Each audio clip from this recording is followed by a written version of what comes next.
কিন্তু আমি বলছি যেইভাবে হই হুল্লোড় করে এ দাঁড়াবে সে দাঁড়াবে, ভোট কেটে ডায়মন্ড হারবার জিতবে, আমি বলছি এখনো সময় রয়েছে।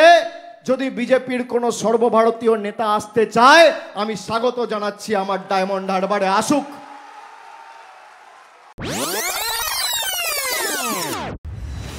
যারা আজকে প্রতিদ্বন্দ্বিতা করতে এসছেন, অনেক বড় বড় ভাষণ দিয়েছিল, বলেছিল অভিষেক বন্দ্যোপাধ্যায় 3 নম্বর হবে, 4 নম্বর হবে, হাওয়া তোলার চেষ্টা করেছিল।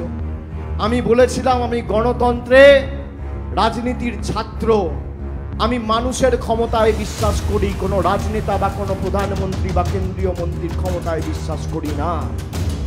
আমি মনে করি সবার উপরে মানুষ সত্য, তাহার উপরে নয়।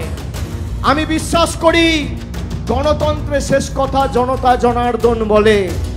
যে ডায়মন্ড হারবার নিয়ে 5 বছর ধরে কটাক্ষ করেছিল, প্রার্থী খুঁজতে 1.5 মাস লেগে গেছে। এটা আমার সাফল্য বা জয় নয়, এটা আপনাদের সকলের সাফল্য বা জয়। লোক আমাকে বলে ডায়মন্ড হারবারের মানুষের সত্যি খুব ভালো ভাগ্য করে এসছে, এমন একজন সাংসদ পেয়েছে। আমি বললাম ভুল, আমার ভাগ্য ভালো। আমি নিশ্চয়ই আগের জন্মে কোনো ভালো কাজ করেছিলাম যে ডায়মন্ড হারবারের মতো মায়েদের ভাইদের আমি আমার পরিবারের সদস্য হিসেবে পেয়েছি। আমি আপনাদের কাছে কৃতজ্ঞ। আমি যতদিন বেঁচে থাকব, শরীরে যতদিন প্রাণ আছে, দেহে যতদিন প্রাণ আছে, শরীরে যতদিন রক্ত রয়েছে, আমি ডায়মন্ড হারবারের প্রত্যেকটা ভাইয়ের কাছে, মায়ের কাছে আজীবন কৃতজ্ঞ থাকব। আমার যেখানে যেটুকু কাজ করার ক্ষমতা, পরিচিতি, শুধু আপনাদের জন্য। আমি আজকে আপনাদের আশীর্বাদ নিতে এসেছি আর অনুমতি নিতে এসেছি। যারা আমার বিরুদ্ধে লড়াই করছে, আমি তাদের প্রতি পূর্ণ সম্মান জানিয়ে বলছি যে আজকে তৃণমূলের বিরুদ্ধে খালি ষড়যন্ত্র, চক্রান্ত আর কেন্দ্রের বৈমাতৃসুলভ আচরণ না করে সিপিএম আর বিজেপি যদি খবরের কাগজের ফ্রন্ট পেজগুলোতে কিছু টাকা খরচা করে অ্যাড দিত, যে প্রার্থীদের দাঁড় করিয়েছে অন্তত পক্ষে তার থেকে ভালো প্রার্থী পেত।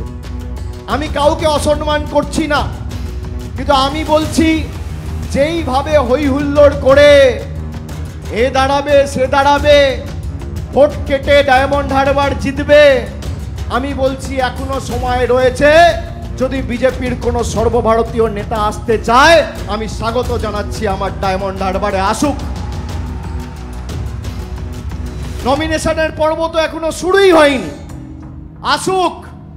মানুষের কি ক্ষমতা ডায়মন্ড হারবার দেখাবে।